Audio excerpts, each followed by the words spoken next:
अभी 2 दिन पहले तक तो चाइना भारत के लिए बेचा जा रहा था, भारत और चीन की दोस्ती की चर्चाएं हो रही थी। लेकिन क्या अचानक चीन फिर पाकिस्तान से सट रहा? क्या चीन पाकिस्तान के साथ जाकर भारत को धोखा देने की तैयारी कर? ये चीन के विदेश मंत्री हैं वांग यी, जो अभी 1 दिन पहले भारत में थे, अजीत डोभाल से मिले, जयशंकर से मिले, खुद पीएम नरेंद्र मोदी से मिले, बोले कि भाई जिनपिंग आपका इंतजार कर रहे हैं, आइए चाइना एससीओ मीटिंग के लिए।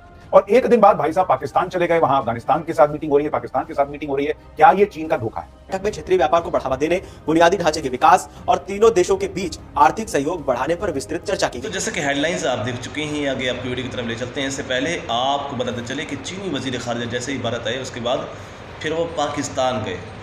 जब पाकिस्तान गए तो पाकिस्तान में उन्होंने ज़बरदस्त तरीके से वेलकम किया, खुशी से मिलजुल रहे थे। तो अब भारतीयों को इस वक्त मिर्चें लग रही हैं। भारतीयों का कहना है कि जब हमारे मुल्क में आए तो उनका मुंह बना हुआ था, वज़ीर ख़ारजा, चीनी वज़ीर ख़ारजा का उस वक्त मुंह बना हुआ था। अब जब पाकिस्तान में गए तो ज़बरदस्त तरीके से खुशी से मिलजुल रहे हैं। ये सब कुछ हमारे साथ धोखा करने का एक प्लान था। उधर वांग यी काबुल से 21 अगस्त को पाकिस्तान पहुंचेंगे, जहां उनकी 3 दिन पहले तक तो चाइना भारत के लिए बेचा जा रहा था, भारत और चीन की दोस्ती की चर्चाएं हो रही थी। लेकिन क्या अचानक चीन फिर पाकिस्तान से सट रहा? क्या चीन पाकिस्तान के साथ जाकर भारत को धोखा देने की तैयारी कर रहा है? क्या चीन एक बार फिर भारत को धोखा देगा? बहुत कुछ हुआ है पिछले 48 घंटे के अंदर, इसलिए आपको इस वीडियो में देखना चाहिए कि क्या चीन और भारत की फिर से शुरू होने की जो रिश्ते थे वो पहले ही खराब हो गए या नहीं। ये आपको विस्तार से आज समझाऊंगा, वीडियो के आखिर तक वीडियो को जरूर देखिएगा। लेकिन आपकी राय क्या है? क्या चीन भारत को फिर धोखा दे रहा है? अगर वो पाकिस्तान जा रहा है तो इस पर आप क्या सोचते हैं, जरूर बताइएगा, क्योंकि ये चर्चा इस 2 तस्वीर को लेकर चल रही। ये चीन के विदेश मंत्री हैं वांग यी, जो अभी 1 दिन पहले भारत में थे, अजीत डोभाल से मिले, जयशंकर से मिले, खुद पीएम नरेंद्र मोदी से मिले, बोले कि भाई जिनपिंग आपका इंतजार कर रहे हैं, आइए चाइना एससीओ मीटिंग के लिए। और 1 दिन बाद भाई साहब पाकिस्तान चले गए, वहां अफगानिस्तान के साथ मीटिंग हो रही है, पाकिस्तान के साथ मीटिंग हो रही है। क्या ये चीन का धोखा है? इस पर आऊं उससे पहले आप ये भी देखिए कि आर्टिकल्स छपने लगे हैं कि after India China's Wang Yi heads to Pakistan, why New Delhi should be very. क्या भारत को दिल्ली को चिंता करनी चाहिए या नहीं चाहिए? इनके विदेश मंत्री वांग यी ने 19 अगस्त को भारत के प्रधानमंत्री नरेंद्र मोदी और एनएसए अजीत डोभाल से मुलाकात की थी। इसके ठीक 1 दिन बाद यानी 20 अगस्त को वांग यी ने काबुल में पाकिस्तान और अफगानिस्तान के साथ त्रिपक्षीय वार्ता की। 20 अगस्त 2025 को अफगानिस्तान की राजधानी काबुल में एक त्रिपक्षीय बैठक की गई, जिसमें चीन के विदेश मंत्री वांग यी, पाकिस्तान के विदेश मंत्री और उप प्रधानमंत्री इशाक डार और अफगानिस्तान के कार्यवाहक विदेश मंत्री आमिर खान मुक्तकी ने भाग लिया।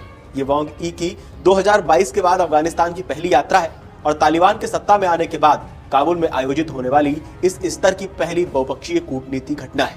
बात करते हैं कि आखिर इस बैठक में हुआ क्या। कुछ रिपोर्ट्स के मुताबिक इस बैठक में मुख्य एजेंडे में अफगानिस्तान तक सीपैक का विस्तार, यानी बैठक का मुख्य फोकस चीन पाकिस्तान आर्थिक गलियारे यानी सीपैक को अफगानिस्तान तक बढ़ाने पर रहा है। यह निर्णय मई 2025 में बीजिंग में हुई अनौपचारिक त्रिपक्षीय बैठक के बाद अब औपचारिक रूप लेता दिख रहा है। आतंकवाद विरोधी सहयोग, तीनों देशों ने आतंकवाद के खिलाफ संयुक्त प्रयासों पर चर्चा की है, विशेषकर तहरीक तालिबान पाकिस्तान यानी टीटीपी जैसे समूहों के खिलाफ कार्रवाई पर, क्षेत्रीय व्यापार और संपर्क पर भी चर्चा हुई। लेकिन सवाल यह है कि इस सब के बीच चाइना और भारत के रिश्ते में क्या हो रहा है? क्योंकि भाई अभी तो दोस्ती की बात थी, अभी ये वांग यी उठ के चला गया पाकिस्तान, वहां उनका स्वागत हो रहा है। तो आखिर पाकिस्तान से भी दोस्ती, भारत से भी दोस्ती, चाइना करना क्या चाह रहा है?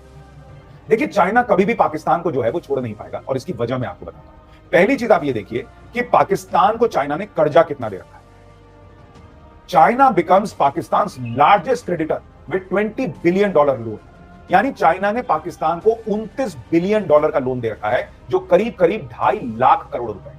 और इसलिए आपको याद होगा जब ऑपरेशन सिंदूर चल रहा था तो कुछ मीम्स वायरल हुए थे जिसमें लोगों ने कहा था कि पाकिस्तान को तो दुनिया खत्म नहीं होने देगी क्योंकि इतनों का कर्जा ले रखा है कि भाई सबका कर्जा डूब जाएगा। तो चाइना 1 दिन में, चूंकि भारत से वो रिश्ते सुधारने का प्रयास कर रहा है, इसलिए चीन जो पाकिस्तान को कोहनी मार देगा, ऐसा नहीं हो। भाई 2.5 लाख करोड़ का कर्जा दे रखा है। और ये सिर्फ इतना ही नहीं है, आप देखिए जो सीपेक है, चाइना का जो वहां पर वो रोड बना रहा है, इंफ्रास्ट्रक्चर बना रहा है पाकिस्तान के अंदर पिछले 10 साल से, उसमें चाइना ने $60 अरब का इन्वेस्ट किया हुआ, यानी ऑलमोस्ट 5 लाख करोड़ रुपए।